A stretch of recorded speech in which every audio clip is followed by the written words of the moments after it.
Well, joining me this week are Ed Prendergast, small caps fund manager at Pengana Capital, the Australian Financial Review's opinion editor Joanne Gray, and Tom Elliott, Chief Investment Officer at Beulah Capital. Welcome. Thank you.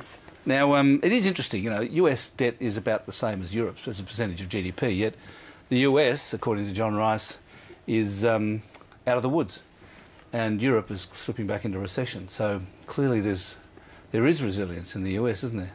I think a couple of things. Look, the US took its medicine much earlier than the rest of the world. You know, they wrote off their problems. Corporations that had to go bankrupt years ago did go bankrupt, like General Motors. And, you know, we've seen the car companies, for example, they're back being very profitable again. And also, look at the jobless figures. I mean, unemployment is falling from the mid-9s now down to the mid-8s, and the direction is heading in the correct direction. That is down. So it is pretty good news for the United States economy.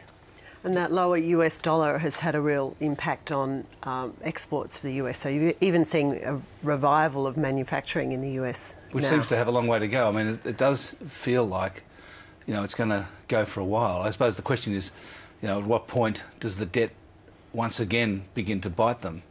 And I guess that's completely unpredictable, isn't it? Well, it is. I mean, what's interesting, though, about US interest rates, there was a change, some people think, in what the Federal Reserve had to say in the past week or so, suggesting that rates might not stay as low as they've been for, say, 2 or 3 or 4 years. I do think US rates are going to rise in the next 12 to 18 months, and you're right, that will affect what happens to US interest payments. And, I mean, it feels a bit like, I think, to a lot of people around the world, that it's been 5 long years of waiting for...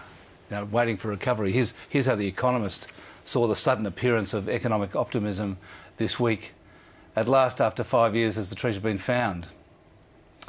And you can see the, you know, this sense of the pot of gold, this waiting for it.